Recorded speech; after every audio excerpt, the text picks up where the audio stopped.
jumpa lagi di Kenalpot, Kenal JKN Podcast. Kali ini, masih ingat nggak sama aku? Kita kenalan dulu ya. Aku King dan ini Intan. kali ini kita kedatangan Tamu agung nih. Boleh Dari perkenalan mana, di diri mana? dulu? Perkenalkan, nama aku Yoga dari bagian mutu layanan fasilitas kesehatan. Yeay. Wih. Nah, jadi kali ini kita akan membahas tema yang berbeda ya, guys. Jadi mau kita bahas hari ini adalah tentang BPJS 1. BPJS siap membantu. Nah,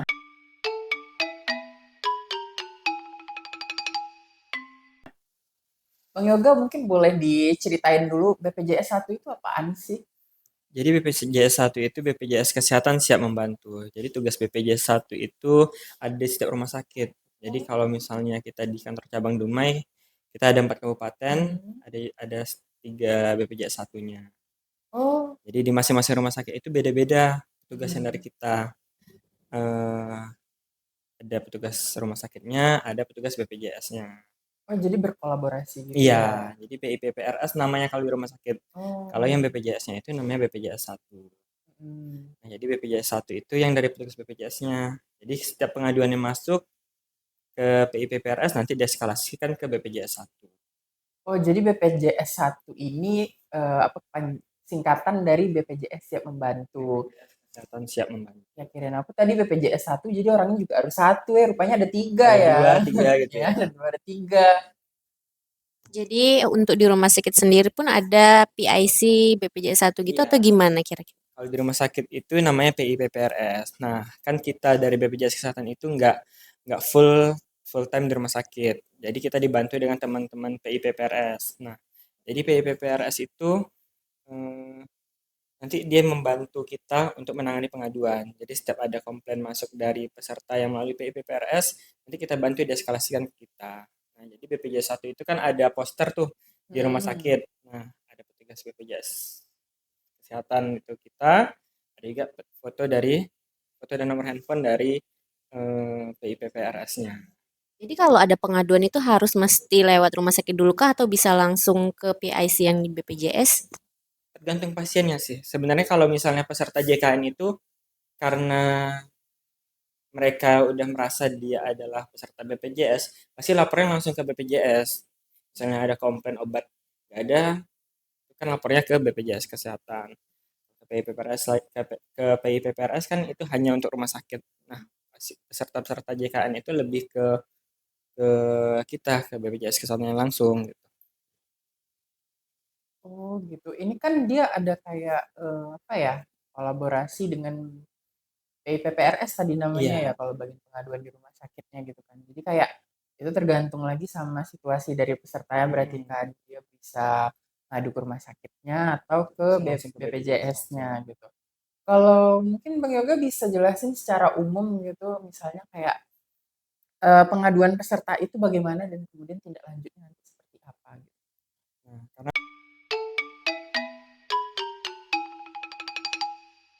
nomor handphone kita itu kan ada tuh tadi poster di rumah sakit. Di setiap poster rumah sakit itu ada nomor telepon kita. Nah, nomor telepon BPJS 1 itu sudah terhubung dengan WA.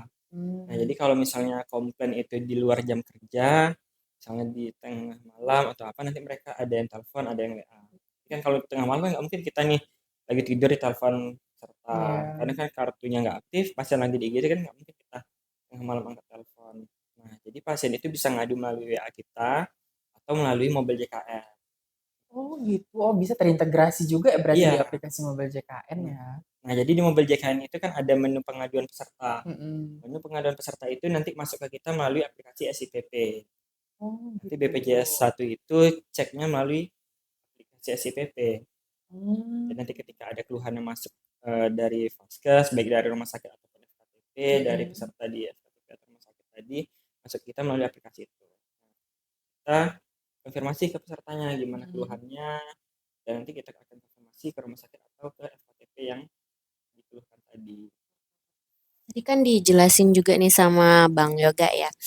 Untuk kanal pengaduan itu ada beberapa kanal, termasuk WA, ada mobile JKN, ada PIC rumah sakit juga ya. Itu adakah perbedaan di antara semua itu untuk jenis pengaduannya? Atau mungkin sama bisa semua pengaduan apapun bisa di berbagai kanal itu? Bisa dijelasin? Nah,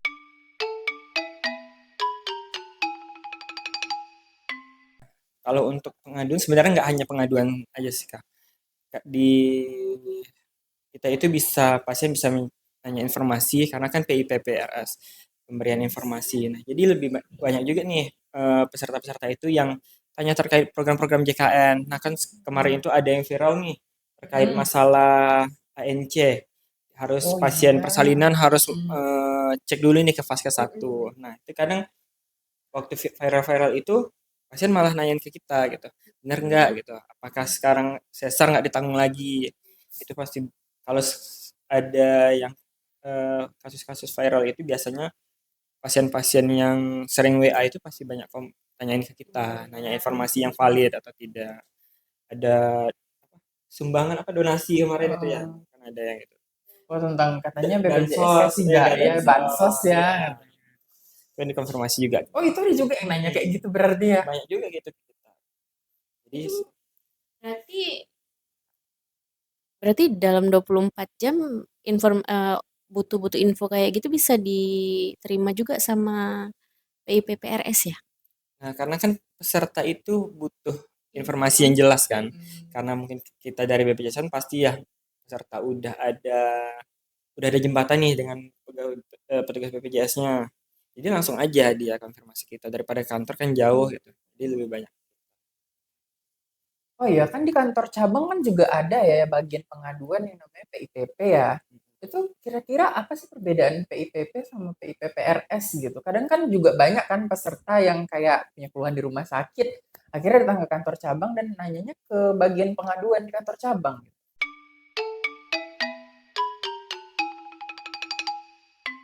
Nah, kalau untuk PIPP PIPP di kantor cabang itu Hmm. kan namanya P3KC. Nah, kalau kita ini namanya EP3RS. Nah, Hmm. karena kalau P3KC itu kan lebih pengaduan yang masuk ke kantor cabang, yang pasien Hmm. datang ke kantor cabang itu ditangani oleh eh, P3KC. Kalau di kita kan karena kita stay-nya itu di rumah sakit, jadi kita yang handle pengaduan yang masuk dari kita dari peserta yang ada di rumah sakit.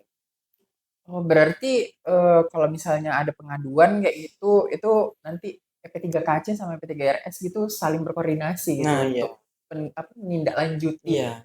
pertanyaan dari peserta itu ya. Itu kan pasti banyak pertanyaan yang masuk ya Bang Yoga ya. Ada nggak yang sebenarnya itu bukan bagian pertanyaan dari Kan ranahnya bukan ya. ranahnya Bang Yoga gitu yang masuk. Itu gimana tuh tindak lanjutnya Bang? Nah, sebenarnya kita kan peserta yang komplain itu kita nggak tahu nih.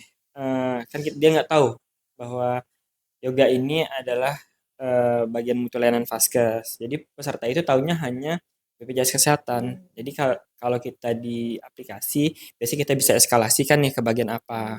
Tapi kalau misalnya pengaduannya via tatap muka yang langsung di rumah sakit, kita bisa konfirmasi. Nanti misalnya dia udah bayar nih tunggakannya di membayar tunggakan iuran, tapi belum aktif, kita konfirmasi nanti ke bagian pesertaan. Atau nanti dia udah bayar tapi tagihan belum naik, kita konfirmasi ke bagian keuangan. Atau nanti kalau misalnya pelayanan yang nggak dijamin, kita konfirmasi nih ke bagian penjaminan, apakah ini kasusnya dijamin atau tidak. Kita juga saling berkolaborasi lah dengan bagian-bagian lain. Saling bersinergi ya kita Iya. antara bagian ya.